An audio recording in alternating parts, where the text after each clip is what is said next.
Good morning. Lance Starchione here with you on Ask the Agronomist, trying to get things set up. We're in a different venue here, so bear with me while I make a few more adjustments. We're a couple minutes early, but our special guest has a time constraint on how much time they have for us here this morning, so I want to make sure we're making good use of his time and getting this set up here. So bear with me. All right, so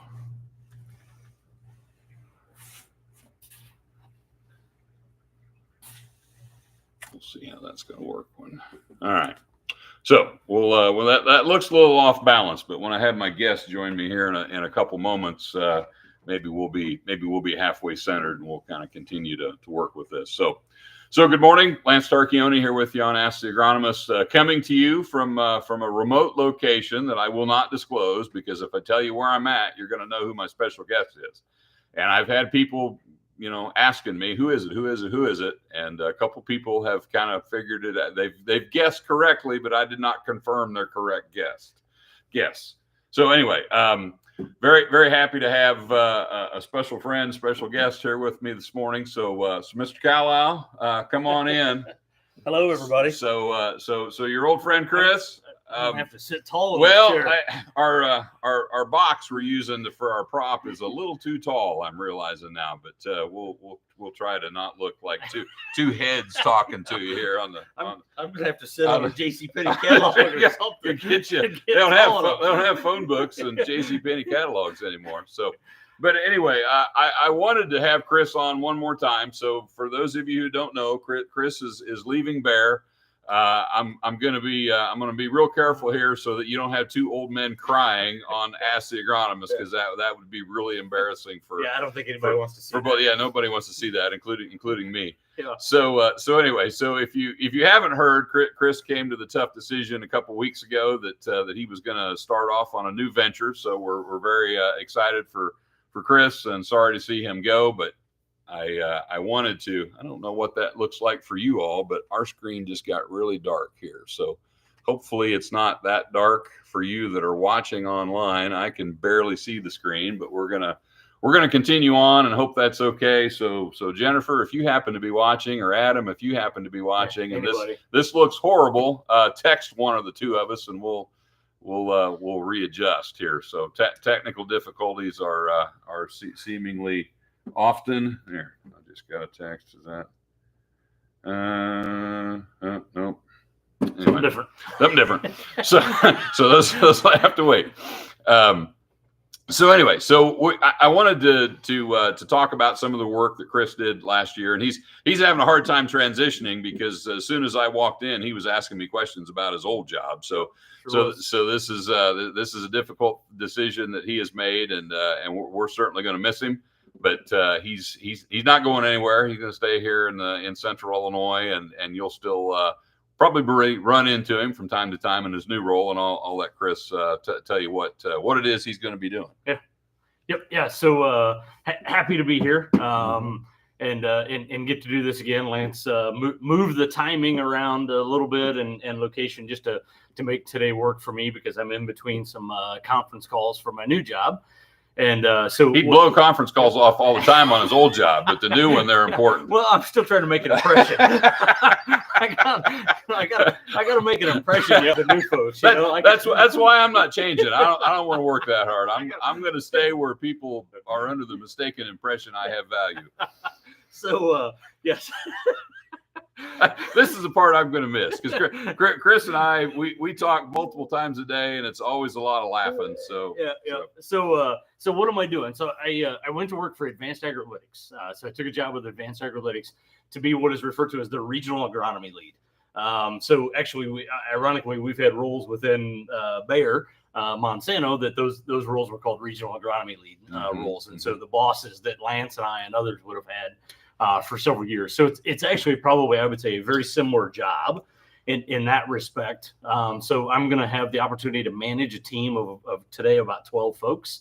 And then those 12 folks that are scattered around the state, which actually some of those happen to be some old Monsanto colleagues. that we got to work with back years ago. But of those 12 folks, I think 4 or 5 of them have some trainees under them as well. That I'll also kind of get to help coach and lead as well. So I've got a team of people that I'm going to be supporting across the state, and then much like like our managers would have in the past, right? I mean, you're dealing with how do you help grow the business? How do you help? You spend time grower facing. You spend time internally trying to help drive the business, and whether that's from strategy or market approach, different types of things. So that's a lot of what I'm going to be doing, at least that I've learned so far on 4 days. Yeah. Because today is day 4 of the new gig. I see you're in a Chevy truck now. How's that going? So it's fine. Yeah, It's a little different deal. So you actually have to buy your own vehicle. So that's actually my personal vehicle. Okay. All right. First vehicle I have personally owned in 25 and a half years. Yeah. So that's a little bit of what I'm going to be doing as far as a role goes, and I will be covering the entire state of Illinois. And then there's actually 2 people on my team that are just across the border into southern Wisconsin. Okay. That do support a little bit of business in Wisconsin. The Advanced Agrolytics name. I actually a little bit of history there. Going back even further, it's 3 old Monsanto guys that actually started the business, and 3 old colleagues of Lance and I's from about 10 years ago out of the state of Indiana that started it. And so that's kind of who started the business, and they're about a team of about 130 folks or so today across the U.S. and they're heavily concentrated probably in East Central Illinois the most. And that's Lance is trying to get more of us in the screen. I'm trying to make us look less goofy, which is no small task, let me tell you. But by as much as what tilting the screen can do. Yeah, that's right. That's right. You're not photoshopping. There we go. There we go. Yeah, that is better. That's a little better. But the business is fairly heavily concentrated in East Central Illinois just because of some of the past hires that they've got. Mm-hmm. But anyway, they are so it's a service-based company that works on what I would refer to as kind of precision ag, and there's sometimes a lot of scripting and correct. Yeah, there's a lot of times that make me nervous saying that, because I mean the phrase precision ag has been around damn near as long as I probably been employed. Right. And it's been failing to meet expectations for absolutely. that whole time too. Absolutely.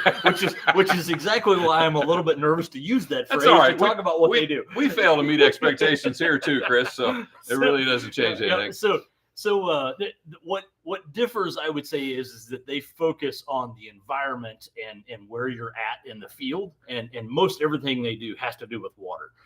So it's a little bit different in the methodology and the approach. They look at mechanisms. Mechanism is a big word within the organization, but they look at mechanism around, how do we impact, what's going on in that particular area of the field. And so like I said, I'm sometimes a little nervous to just use the terminology precision ag, because that I think has failed to meet expectations miserably for the last 20 to 25 years. Right. Well, and it means different things to different people too. I mean, there is no, I'd say industry-wide understanding of what it even is. Correct. Everybody's got their own perception. Yep. So. Yep. Exactly. So that's a little bit about what I'm going to be what I'm going to be doing. All right, cool. So, we're going to spend most of today talking about what you've been doing the last 25 years. So, but that's where you're headed off to. So, So a little bit of, Chris and I go way back. I actually when was your first summer at Jerseyville? 1993. Okay. All right. So you were there a few years before I was. So you were probably there in 95 or 96. In 95, 96. So I could let Chris explain what a garbage can trial is. But he was a high school kid, right? Then not even in college yet, working summers at our Jerseyville research farm. And in 95, 96, I was actually in St. Louis working with a chemistry team, working on formulations of command, actually, or chromosome. So, but before anybody worried about dicamba drift, they were worried about command drift. So, ironically, I've worked a lot with drift in my career. And the group that I worked with was developing a encapsulated formulation of command that was less volatile, did not drift, did not move. And we had come up with this goofy little way of applying a high rate of command in a small circle, and then seeing how far the volatility moved out from that circle. And the way you would confine it to the circle that you were wanting to apply it to was you'd spray down inside of a garbage can with the bottom cut out of it. And so Chris was helping me. I didn't know him. He didn't know me. Little did we know that we would end up spending many years working together back then. But I didn't stay in that job terribly long. And he went off to college and then kind of came back around to Monsanto. So Chris and I have known each other long time. Probably my closest work friend, and it's don't start getting sentimental. I'm being careful. So anyway, so it's going to be an adjustment for both of us to not be we've had kind of a bromance here. It's at Bear, and so it's going to be an adjustment, but. One of the things that you were involved in just this past year, huge topic of conversation in your old territory, less so in mine, but red crown rot and soybeans. Yes. And I'm gonna brag on Chris a little bit. Most people, if there's something out there that they wish they knew more about, or they wish somebody would look into, or they wish their company would do something, and they get frustrated because maybe the company doesn't care, or the resources aren't there. Or, this guy doesn't just bitch about it. He like does it himself to solve the problem. So whether it's Fusarium crown rot in corn or red crown rot in soybeans, unrelated, but similar names, he takes it upon himself to do a lot of research work. And so I want Chris to kind of give us an update on what he learned about red crown rot last year and what he did and what he's hoping that we continue doing in his absence. Yeah. So thanks. Yeah, you're right. I generally tried to take the initiative that if I was going to, if it was questions that I was getting from customers, if it was problems that I was seeing, I wanted to try to figure it out. And part of that was I wanted to be I'm kind of a hands-on type guy. I wanted to be hands-on in the process, because that helped me articulate what I saw and what I learned to customers that are asking, versus me just relaying the information from somebody else. And so that was a big driver behind to Lance's point that I dove in and like most trial work that I do, I probably got considerably overextended on the on the whole trial, but it's not really overextended when that's what you're used to. That's true. I have always had a very bad habit of, I'm already there. What's another 5 entries going to do? Right. No. So anyway, to give a little history to this, what I was doing was worked with Tim Lashmet. So Tim Lashmet, call out there. He's a CBA that was on my team that I supported in Western Illinois. And he was, he spent a lot of time working in Pike County in his career at retail. And so he helped me identify a couple growers that had known issues of red crown rot in fields, and that we're going to be going to soybeans in 2024. And so met with some of these growers, roughly about a year ago, and started asking questions. And hey, can we come do some trial work? And what's that look like? And how are we going to plan it? How many acres harvest? What traits are going to be present? All those types of things. Trying to figure all this out, but. To get my feet wet and get started with something in the field, I came to the realization that, a large plot was going to be difficult to be able to have enough disease that I was afraid I would hit too many hot spots, and, doing 4, 6, 8 row plots and taking it to yield was going to be a challenge. But then also, if I narrowed it down, I discovered that I probably wasn't going to be able to get a plot combine there to be able to harvest it, to be able to take it to yield either. So just accepted the fact that visual ratings were going to be the best I could do in 2024. So started working internally and with some other folks to try to think about, hey, what are all the different things we could look at? So I grabbed about every Asgrow germplasm I could get a hold of, from about a 2.8 to a 4.4 maturity, whether they were, on the drop list and weren't going to be used again, or if they were as new as we had, just trying to help find sources of resistance or tolerance. And then had some different seed treatments, did some different in-furrow stuff.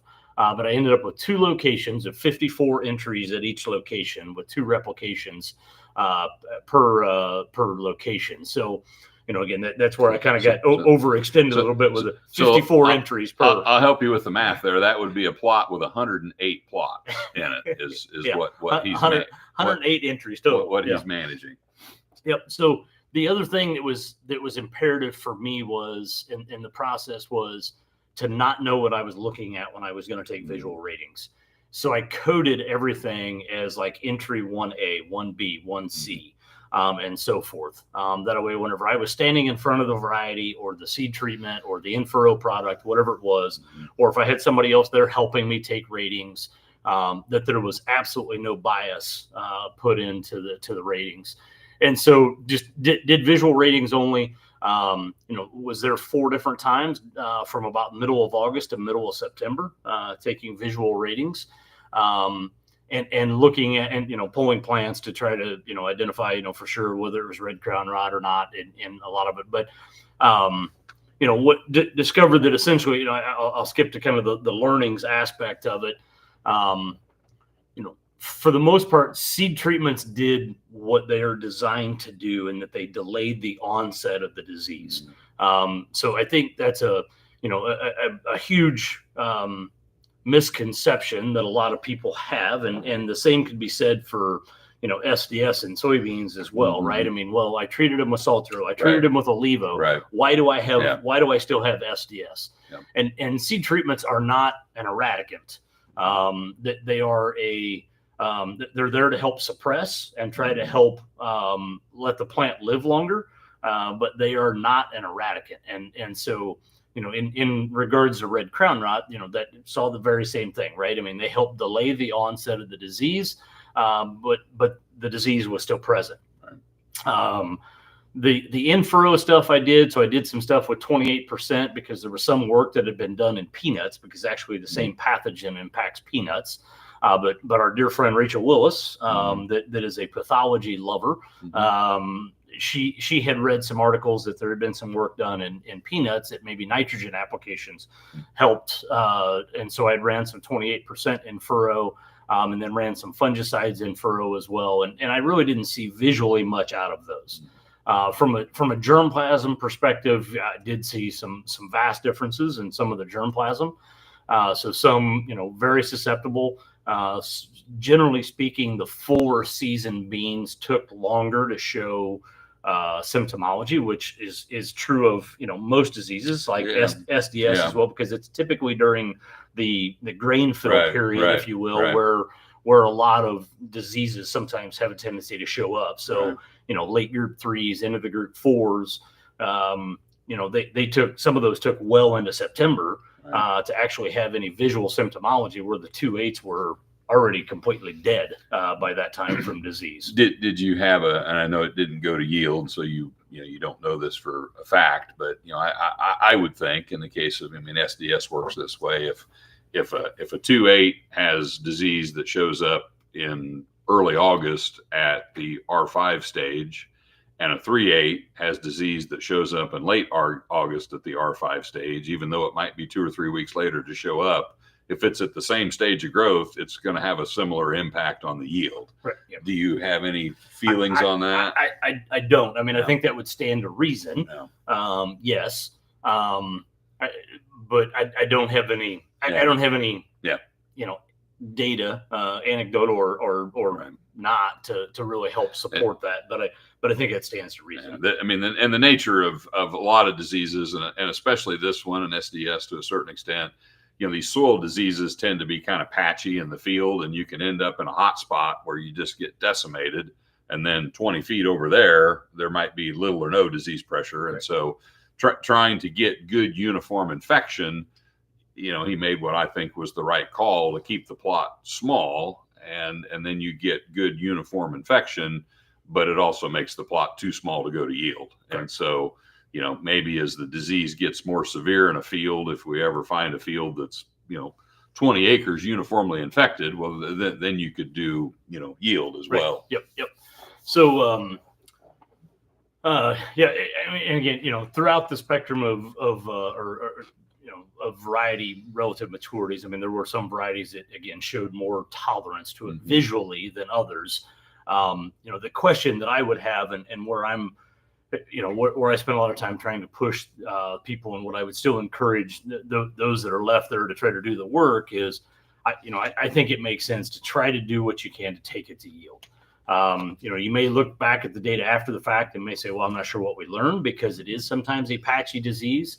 But I think, because the question becomes is, right, I mean, we've seen different corn hybrids, different soybean varieties where they can be fairly susceptible to a particular disease, but they still manage to yield really well.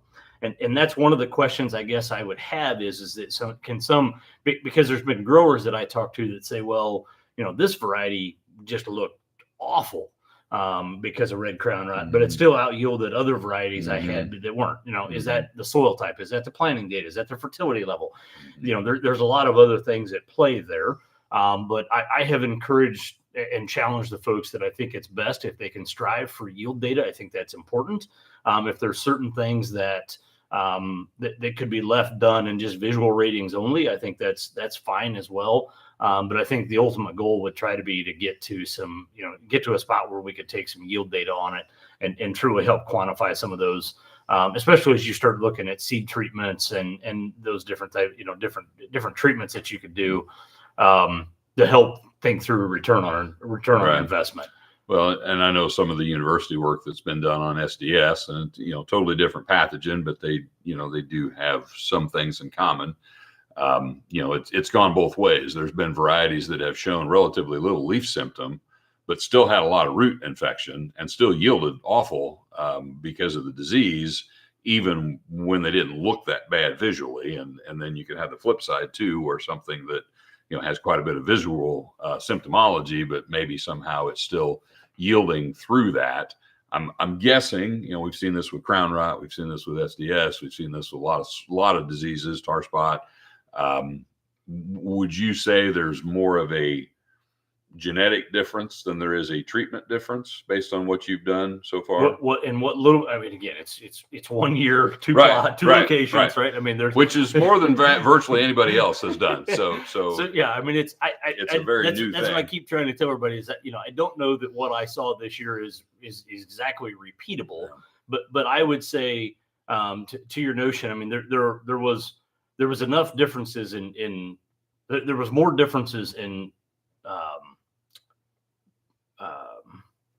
variety than there was seed treatment. Yes. Okay. Well, and I would say we see the same thing with crown rot. You can have, you can certainly impact crown rot with aggressive use of fungicides, and you can put a treatment on that reduces crown rot.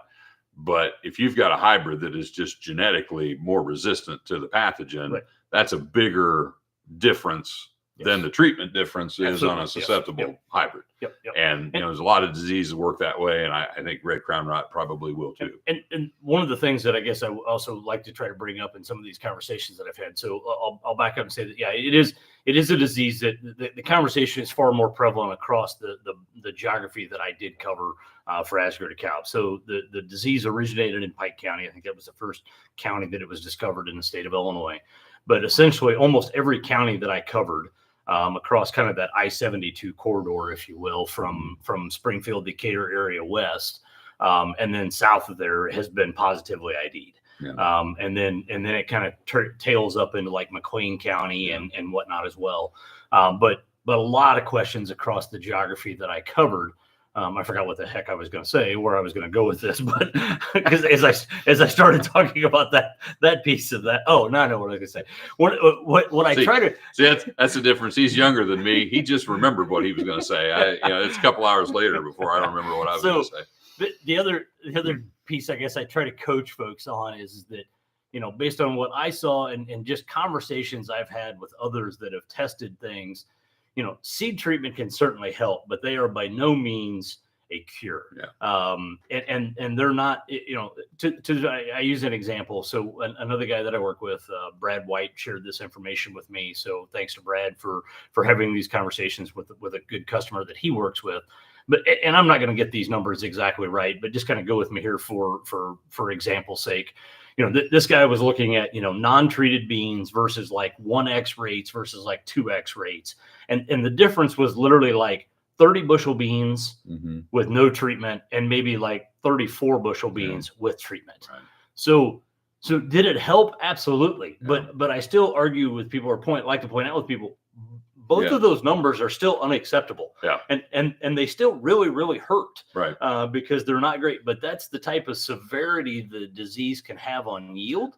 And again, the seed treatment helped and it protected yield and it delivered a positive return on investment, but it wasn't huge. It wasn't going to, it wasn't a saving grace when you have that severe of the disease. Yeah. Yeah. You would say taking your soybean yield from 30 to 34 is not much of a solution to the problem. And I'm glad you went here because I would like you to talk a little bit kind of about the basics of the disease, what it's like living with it, what people are doing to try to manage it, what impact it's having on growers. Because, Chris's old territory was kind of ground zero for the problem. And it's where the problem is the most common, the most severe. A lot of people have experienced it firsthand, or they know somebody who has. You slide 50 miles north into my territory, and the only reason anybody cares about it is because they heard it was really bad for somebody else. Yeah. Nobody's seen it. It's really not an issue. You look at the map of Illinois for all the counties that the university has positively identified the pathogen. It's kind of scary. It's about half the state. Yeah. But the vast majority of those counties, it's been found by a researcher somewhere, but most farmers have never experienced it. Most farmers have never seen it. I myself, I will admit, I have yet to encounter it in a field personally. Yep. So it's a huge topic of conversation. And if it ever does get, spread broadly across the state, I mean, it has the potential to be far more damaging than SDS, far more damaging than SCN, and far more damaging than white mold, which are the three most damaging soybean diseases I work with. They're not going to reduce the state's average soybean yield by 50%. Right. Yep. But you spread red crown rot around the state, and if it thrives everywhere like it's thriving in parts of Pike County, that's a major concern. We won't be, if Illinois has it and Iowa doesn't, there won't be much of a contest anymore between who's going to win the soybean production contest. So. Now, so a couple of things I will plug. So thanks to, I'm throwing a lot of suggesting some names in here of people that have certainly helped over the time, but thanks to Jennifer Elliott, there should be a video on the West Central Illinois. I gotta stop saying our and we. I catch myself doing that all the time. I bet you'll do that for a long time. I'm pretty sure I probably will. I've only got 25 years of saying it, so it's gonna be hard not to. And personally, I think your new employer should be flattered that you still think you're here. But there should be a video that I did 5, 6, 7, 8 minutes long. I don't remember exactly how long it was, but there should be a video on red crown rot that is actually on the West Central Illinois YouTube page. Which is the page you came to watch this. Correct. So it should be there. I would encourage you, if you want to take the time to go watch it, because what I don't have the ability to do today is to show pictures of the disease and whatnot. But from an ID perspective, it's got visual symptomology exactly like SDS and brown stem rot and others. But you get that intervenal chlorosis and then necrosis that happen, again, intervenal. So it looks exactly like SDS. You won't see anything in the pith. The pith will remain clean. But the telltale symptomology, right, is what's referred to as the red fruiting bodies that are on the lower stem at about soil level or just below. So again, they're fruiting bodies. They look like little pustules. Trying to think what else to call them, but little balls, if you will, to get real non-technical. But they are pretty noticeable. Yes, they are very noticeable. Yeah. Yes, they are very noticeable. Now, I would say that there's probably a fair amount of you know, misdiagnosis because people are looking at the stem and seeing red coloration on the stem itself and not finding the red fruiting bodies, and that may or may not be red crown rot.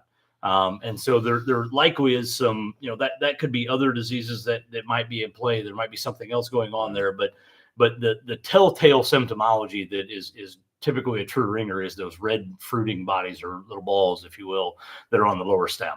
And you can see those in the pictures on the video that I put out there. And I'm sure if you just, go to Google and Google it, you'll find the pictures. But so I would say, there's some people that have probably have written it off that it was potentially SDS in the past, and it might've been red crown rot. And there's probably people that are calling it red crown rot today. And it could be SDS, it could be BSR, it could be diporthe, it could be other things that are potentially that. But from a sake of just the disease, so it is soil borne. It does overwinter. And obviously, dust blows. We move, move soil particles on equipment. So it is mobile in that aspect, that it's going to move with soil. And wherever we're moving soil, whether that's by us doing it via machine or Mother Nature doing it, it is going to move. From where you've seen it in the field, do you think does it act kind of like SDS, in that it seems to be on better soils, higher organic matter soils, darker soils? Not necessarily. No, not necessarily. Because SDS is very rare to find it on chalk white timber soil. Yeah, and some of the fields I've seen red crown on in Pike County or some, or some moose antler type fields that got some lighter, lower CECs. So that's nice. They're gonna attack different acres, and that way do more damage. That well, way, it'll attack dark soils as well, but I don't think it's biased in what soil it's in.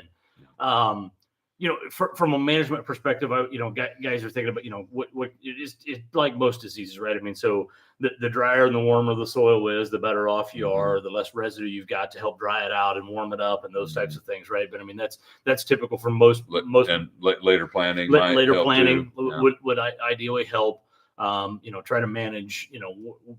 There's some of those guys that in the past, as I talked to them, they're known fields were the very last fields they planted and the very last fields they harvested, because they didn't want to take that equipment to any other field. And you've got a few guys in some severe cases have quit raising soybeans in fields as well, right? Exactly. So there are some guys that it's been severe enough that they've just basically decided that, they can't profitably raise beans. It's hurting their APHs, and they've just gone to the fact that they are going to grow continuous corn. Yeah, your first couple of years, your good APH will kind of save you on your crop insurance. But if you keep putting those 30s in there, that's not going to last very long. I don't know that I don't know that it's been proven or found or discussed. Right? It's like sometimes people talk about, well, maybe if I grow continuous corn for 4 or 5 years, I'm going to knock my inoculum load down enough that I can go back to being safely. And I don't know that there's been enough work done yet to be able to say that. But that's a typical, kind of assumption that you can have on a lot of diseases and pests that we have. But I don't know that that's been proven yet in this sense. I mean, honestly, even the rotation effect of soybeans is so large. Even though we don't really eradicate any diseases doing that. I mean, I've seen SDS get pretty bad in a field that hadn't had beans in it for 10 years. Correct.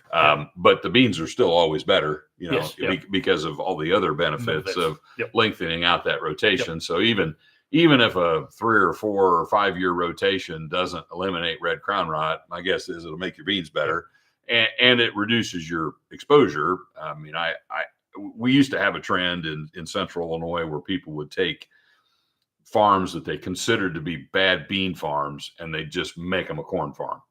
And so they do 50-50 rotation on the bulk of their acres. And then they'd have 25% of their acres that was continuous corn. And so they'd kind of end up at that 2/3, 1/3 rotation. I've always felt that a far better way to have a 2/3, 1/3 rotation would be to have beans 1 year out of 3 on all your farms. Correct, and don't try to make those continuous corn farms, because if you do that long enough, we run into other issues. So I really like to have, beans on a farm at least every 4 or 5 years to break that corn cycle. There's been theories and beliefs over the years that something magical happens if you do corn long enough in a field, and I don't know that that's really ever been proven by any sort of research or science that that's real. Yeah. And I don't know that I've ever experienced. I think Dr. Bilo would like to suggest that that's not ever the case, right? Yeah. The only thing I've noted, the only consistent trend I've noticed is the longer you do corn in a field, the more bad things start to happen. Right. So I haven't found that magical promised land where all of a sudden, the soil really loves the fact that it's in continuous corn. I expected you to go down the path of the longer you do it, the more you just assume that everything's okay, and you forget thinking about the pains, because most of us in Illinois, generally we probably have a little bit more favoritism to growing corn. So we probably choose to kind of maybe ignore some of the things to help us justify what we're doing. Yep. We do. We do tend to find reasons to do things that we want to do. Yeah. Probably a psychology student somewhere could explain why that is, but lots of them, I'm sure. That's right. That's pretty common. So I don't know what else there is. I'm trying to think of what else to say about red crown rot. I guess the one last thing that I do sometimes talk about that I don't think we've talked about now was that what was interesting to me is that when I first started seeing it show up in the plots, and as I've looked at it in fields, a lot of times it's one single plant by itself that shows symptomology, and literally the plant 4 inches away shows zero symptomology. And it wasn't like I think about and we typically see with other diseases, or like SDS, it's typically a patch, right? Yeah. But that is as big as this table or the big of the truck, right? Now it will grow into that, but at first it would be one plant here, and then you might go in that row, you might go 10 feet, you might go 50 feet before you find another individual plant. Interesting. That was real bizarre. That's almost more like white mold. Yes. Is. And white mold will actually spread from plant to plant. Correct. Yeah. Whereas SDS, I don't think it does. I think that this plant shows up today, that plant shows up a week from today, and it's not that it spread from this plant to that plant. It's just this one got infected a little bit later, so it took longer for the symptoms to show up. And so it looks like it's spreading because every day there's a few more plants that are sick, but it's not really spreading. It's just shows up at different times. Yep. So I think that was the last time. I think I've covered everything that I kind of thought or learned or think I know about it. But definitely a hot topic across my old geography. I've tried to kind of help challenge the team that we need to continue to be looking at it, screening germplasm, and looking for solutions to try to help take to the farm. Yeah, and if you think about when we first started talking about tar spot, so 2015 was one of the first years that tar spot was noticed, and it was kind of at an ignorable level, and then over the next 10 years it became obvious that it'd be a bad idea to just ignore tar spot. And red crown rot in soybeans is kind of in those initial stages where most people have never seen it, most people haven't been hurt by it, most people don't even know what it is. So it's pretty easy for a company to go, well, that's a pretty minor thing, and we can't invest millions of dollars in investigating every little minor thing that somebody finds. But minor things can turn into major things, and where we're at with red crown rot today is about where we were at with tar spot 10 years ago, as far as germplasm that's been screened and how well we understand the pathogen, and it takes time from to what Chris talked about with germplasm being probably the bigger difference than any treatment we've tested. That's an indication that genetics is probably the way we fix this problem. I think genetics is the way we fix tar spot as well. We can manage it with fungicides, but having germplasm that's more resistant to it would be a big help. Absolutely. Yep. And same with crown rot, and same with a lot of other things. Well, breeding resistance into germplasm, that takes a lot of time, and you have to identify sources of resistance, which for red crown rot, to my knowledge, nobody has identified any source of resistance yet. So if this variety happens to be more tolerant, we don't understand why. Just pure luck. It just is, And so it's not that way because we made it that way. It's just that way because it is. And does it have something in it genetically that we can incorporate into more germplasm to make more varieties that have that level of tolerance? And if we do, how long will that tolerance hold up in the field? Because if you find something that works and you use the hell out of it, pretty soon it's not going to work as good as it once did. So all sorts of challenges, but Chris is, of the people that I know, he knows more about red crown rot than anybody I know. So I wanted him to kind of share that with you. Another research project that Chris has been very involved in that you don't know this yet. Kevin Rosine was looking for a DeKalb Asgrow person to kind of lead crown rot on our side of the fence. Kevin's a channel colleague of ours, and Chris and Kevin last year kind of coordinated a trial effort that we had looking at crown rot and corn. And so I volunteered to work with Kevin on that. And I got some texts from people that were, warning me that the last guy that was involved in that project quit. and I had to point out to him that I said, as long as nobody expects me to be as organized, energetic, or effective as Carlisle, I will step in. And that's when somebody pointed out the last guy that worked on this project just up and quit. And I said, well, yes, but he was ambitious and motivated. I have neither of those problems. So that's one thing that Chris has realized and come to, and he always knew this, but he appreciates it even more now. The cool thing about a career is the relationships you make, the people you work with, and we work with a super group of people in Illinois. We're going to have one less super people in Illinois when Chris leaves, or has left. Have left. Not in the future. It's in the past. But anyway, we work with a great group of people, and it's a lot of fun. But crown rot in corn is another passion that you've had. How are we doing on time? I know you got other stuff coming up. Okay. All right. So we've screened, fungicides. We've screened in furrow treatments. We've screened. I think you've even looked at some fertility work. We've screened seed treatments. We've screened hybrids.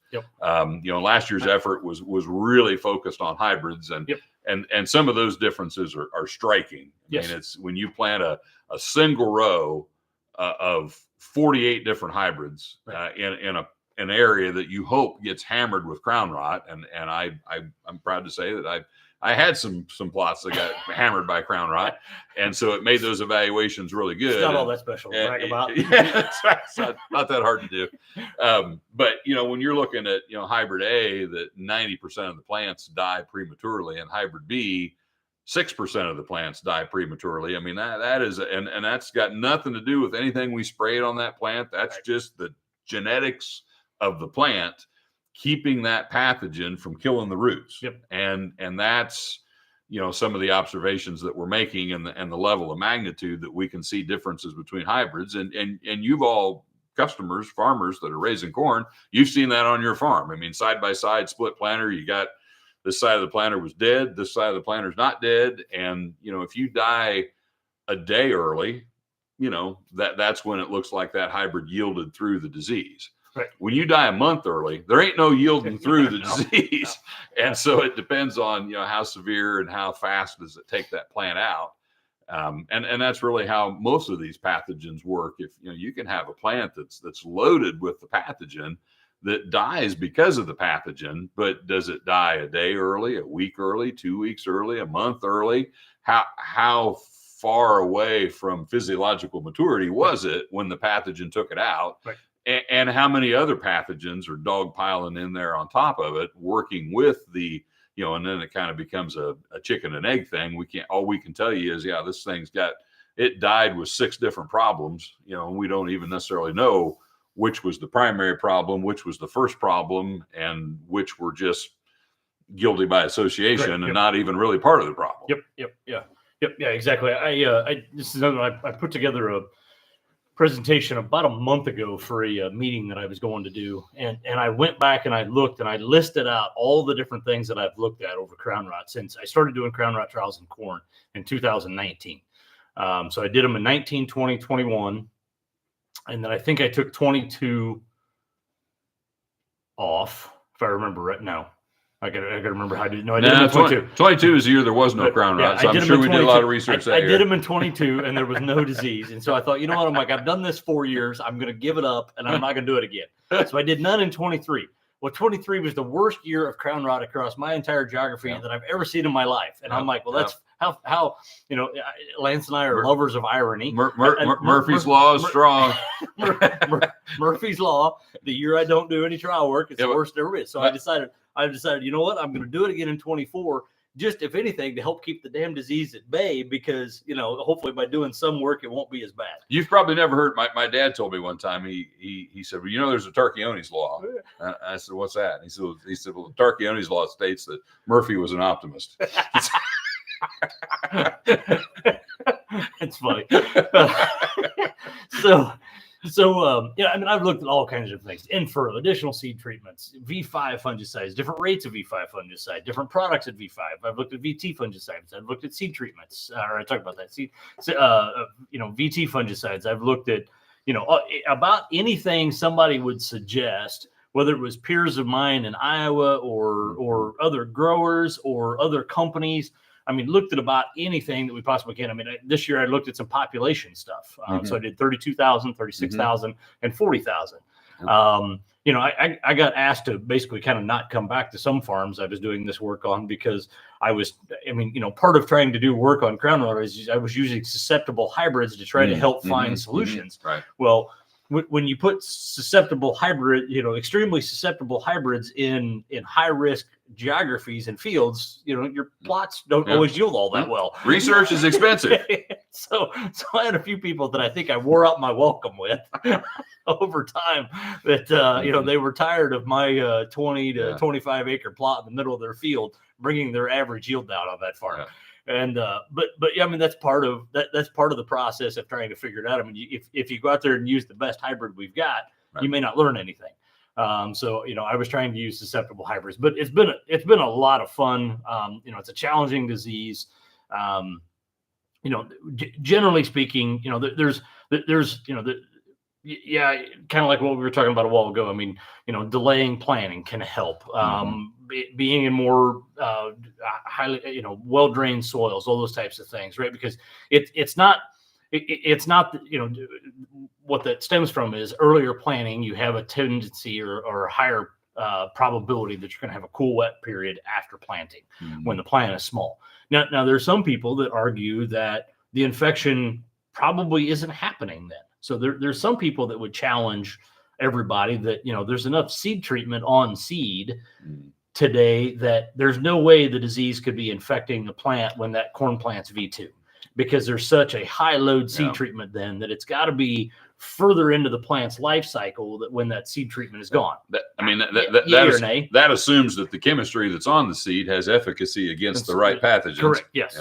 Yep. Now I would say that, most of the case, the vast majority, if not all of anything that I've ran in furrow never really seemed to add anything. And I don't know, again, so I think the question becomes there are one of two things that comes to mind for me. One is there enough seed treatment on the seed already that extra fungicide in furrow doesn't really do us any good? So it's kind of a dosing effect, right? You've got a high enough dose there that more doesn't really do you any good. Or back to your point, that the pathogen that's in play isn't controlled or has the products don't have any efficacy against that pathogen.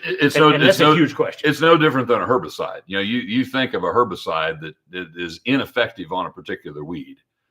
Using more of that herbicide not going to fix the problem. Yeah. So you have to have activity on the right pathogen. And, a lot of these, and there's the problem with crown rot in corn is, I don't know if you started making a list of all the different strains of Fusarium and other species of diseases that have been found associated with crown rot.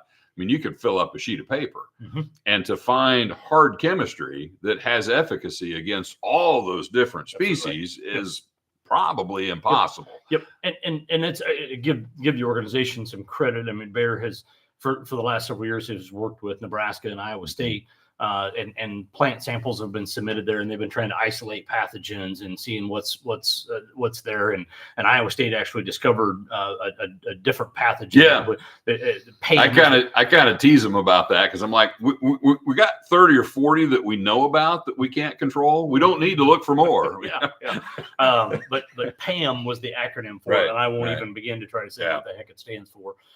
Because one, I don't remember, and two, even if I did remember, I probably couldn't really say it. long word. But to Lance's point, I mean, there's oodles of different pathogens. I mean, typically we refer to it as Fusarium, but there's numerous different strains of Fusarium. Which one's in play, and the one that might be in play in Central Illinois might be a different Fusarium that's in play in Nebraska, or Iowa, or Northern Illinois, or Indiana. The research we've done on screening germplasm from crown rot makes me think that the pathogen mix varies, by geography, by field, by soil type, perhaps. And there's a disease called red root rot, which I kind of lump it in with crown rot, but it's a completely different. It's probably worse than crown rot, but it does the same thing. But all these different pathogens, we've seen situations before where Chris and I could make a list of the most susceptible hybrids, to crown rot. And we've got colleagues in Nebraska that have done the same trials.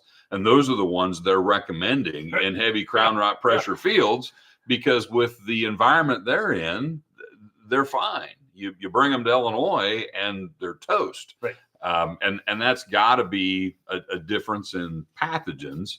And this hybrid's really good on this pathogen. It's bad on this one. And it depends on which pathogen's primary in your environment, how good or bad that thing's going to look. Yep.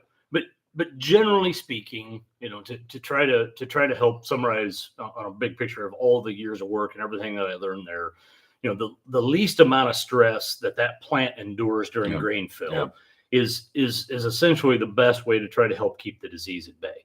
And now that stress can be vastly different. The stress may not be the same from one year to the next, and that's ultimately the really hard part.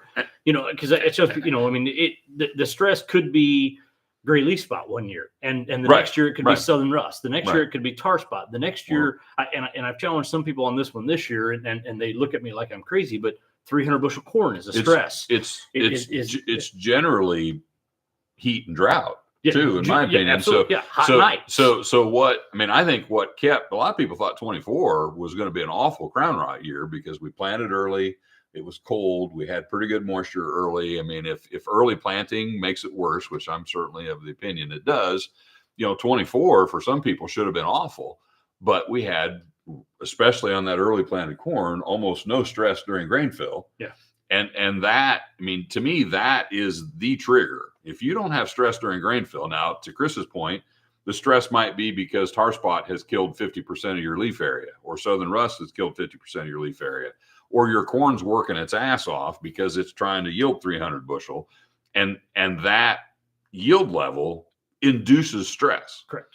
He talked about looking at lower populations. I guarantee you, lower populations will help. Anything you do to reduce the yield potential of your corn crop is going to improve the health. Yes. And that's not helpful, but it's real. The more plants you put out there, you drive interplant competition, and that's an added stress. And so there's more crown rot and higher populations and lower populations. For years and years and years, when I first started getting involved on our farm at home, my dad planted with a John Deere 7000 planter. And if you've ever been around a 7000, 26.1 was a pretty popular population setting. And the next one was like 27.7.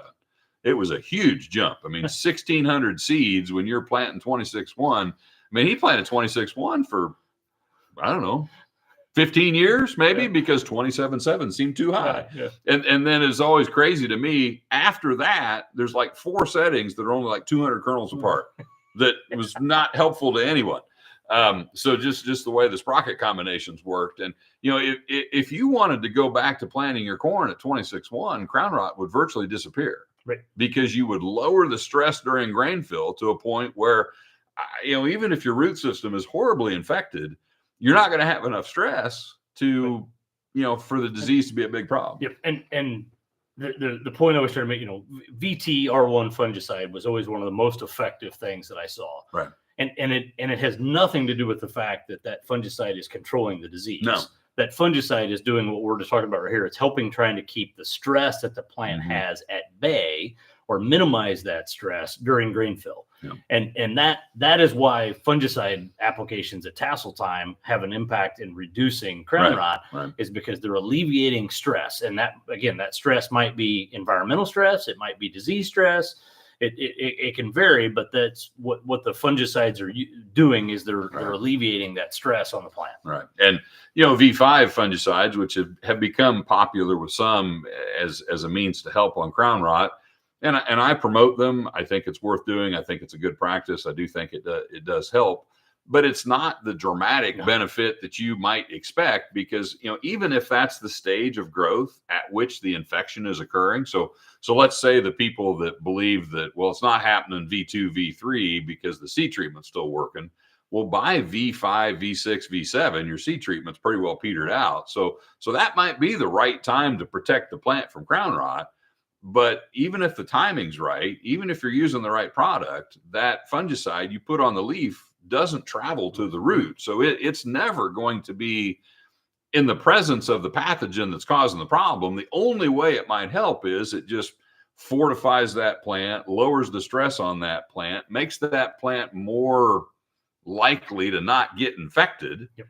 And indirectly, you can have a plant health benefit from that. Maybe you have a little bit of anthracnose leaf blight going on, maybe controlling that, maybe reducing, stress. There definitely is an indication that sometimes there's a benefit there, but it's not because that fungicide is going from the leaf to the root and killing crown rot pathogens that are infecting the root. Yep. Yeah. So still a tremendous amount to be learned around that pathogen and that disease. But hybrid obviously plays a key part. VTR1 fungicides, sequential fungicides, higher rates of fungicides, all those types of things, because that's what I talk about, is that I think I can't help but think, I guess, that, tar spot coming in. Yeah, tar spot's been here kind of late the last couple of years in my geography and Lance's geography. But I think that's another stress that's coming in late enough on a plant that's probably helping advance crown rot maybe a little bit faster. And so I challenge guys to think about, typically a corn plant is going to take about 55 to 60 days. Correct me if you think I'm wrong in any of this, but a corn plant is going to roughly take about 55 to 60 days from tassel to physiological maturity. Mm-hmm. That's about how much it takes. Mm-hmm. Most fungicides, and I know there's some companies out there that would like to argue this and like to say they've got something a little bit better. Most fungicides, let's give them 21. I generally give them 28 days roughly worth of benefit in a corn plant, somewhere around there. And I would say the first 2 weeks of that, they're doing something. And the second 2 weeks of that, the disease just hasn't recovered yet. So I'm not convinced there's anything that's got anywhere near 28 days of residual activity. But if you break the disease cycle and you stop it, it takes time for it to get going again. But so it's, but where I'm going with this is that if a fungicide is going to potentially protect that plant for 21 to 28 days, that's half of your grain fill period. That's half of the time that it takes from that plant to get from black or from tassel to physiological maturity or black layer. Mm-hmm. So that's where this notion of sequential fungicide applications have kind of came in that says, look, I still got half my grain fill period that plant is going unprotected. Right. And that's where this early death of because of tar spot or because of crown rot and some of those things are coming in and killing that plant later in its life, more R4, R5 time period. And so that's where that notion of, I think, second applications, or can we push that first application rate up higher to maybe we get a little bit longer residual out of it. Well, and if you think of look at the hail chart on corn during grain fill, I mean the most, if you get a severe hailstorm, it's going to do the most damage at R1 and the next most at R2 and the third most at R3 and the third. So the closer you get to black layer, the less it's going to hurt.